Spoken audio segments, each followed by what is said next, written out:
Trump జీవితాంతం ఇరాన్కి వార్నింగ్లు ఇస్తానే ఉంటాడు. వార్నింగ్లు తప్ప ఏమీ చేయలేడు. ఏదో చేసేస్తానని చెప్పేసి ఒక 5-10 రోజులు హడావిడి చేసినాడు. వాళ్ళు లొంగలేదు, వంగలేదు, ఏం చేయాలో తెలియట్లేదు. చివరాఖరికి ఇప్పుడు వచ్చి మమ్మల్ని బ్లాక్మెయిల్ చేయలేరు అని చెప్పేసి ట్రంప్ ఇరాన్కి వార్నింగ్ ఇస్తా ఉన్నాడు అనమాట. హార్మోజ్ జలసంధి వ్యవహారంలో ఇరాన్ అనుసరిస్తున్నటువంటి తీరుపై అమెరికా అధ్యక్షుడు డొనాల్డ్ ట్రంప్ తీవ్రస్థాయిలో స్పందించాడు. వ్యూహాత్మక ప్రాధాన్యత కలిగినటువంటి ఈ జలమార్గాన్ని మూసివేస్తామంటూ ఇరాన్ చేస్తున్న ప్రకటనలను ఆయన బ్లాక్మెయిల్ రాజకీయాలుగా అభివర్ణించారు. ఎంతేంటంటే ఇలా చెప్పిన తర్వాత మొన్న ఓపెన్ చేసినారు స్ట్రైట్ ఆఫ్ హార్మోజ్ని, మళ్ళీ నిన్న క్లోజ్ చేసేసినారు. ఏదో అన్నాడంట. ఇంకా దాంతో మరోసారి క్లోజ్ చేసేసినారు ఇరాన్ వాళ్ళు. ఇంకా దీంతో మళ్ళీ కక్కలేక వెంగలేక ఇలాంటి ఓవెల్ ఆఫీస్ నుంచి మాట్లాడిన ట్రంప్ ఇరాన్ మమ్మల్ని బ్లాక్మెయిల్ చేయలేదు, గత 47 ఏళ్లుగా వారు చేస్తున్నట్టే ఇప్పుడు కూడా తెలివితేటలు ప్రదర్శించాలని చూస్తున్నారు, కానీ అమెరికా అటువంటి వాటికి లొంగదని స్పష్టం చేశారు.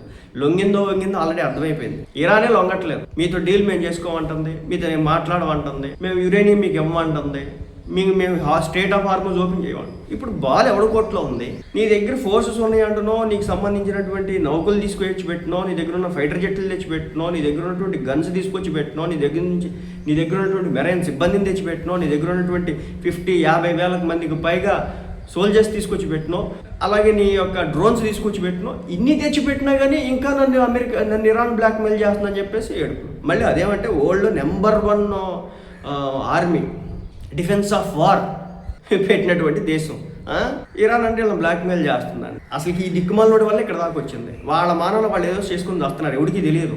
వెళ్ళి వాళ్ళ మీద అటాక్ చేసినారు, ఆయన చంపినారు. ఇంకా ఆ తర్వాత వాళ్ళు మూసి దొబ్బినారు. ప్రపంచం మొత్తం అతలాకుతలం. 4వ స్థానంలో ఉన్నటువంటి భారతదేశం యొక్క ఆర్థిక వ్యవస్థ ఈరోజు 4వ స్థానంలో ఉన్నది. జపాన్, జర్మనీకి పైగా ఉన్నది ఈ రోజున 6వ స్థానానికి పడిపోయింది. ఈ మూర్ఖుడు కారణంగా కేవలం ఈ రోజు పడుతుంది.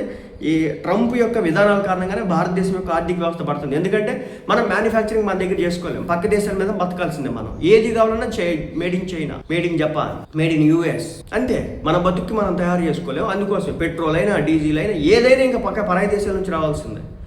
ఏ వస్తువు అయినా మనం పరాయి దేశాల నుంచి తెచ్చుకుంటాం. ఒక వస్తువుని మనం ఇక్కడ మ్యానుఫ్యాక్చర్ చేయలేము. అది సంగతి. అట్టుంటుంది అంటాడు. మమ్మల్ని బ్లాక్మెయిల్ చేయాలని చెప్పి సవాల్ విసురుతూ ఉంటాడు.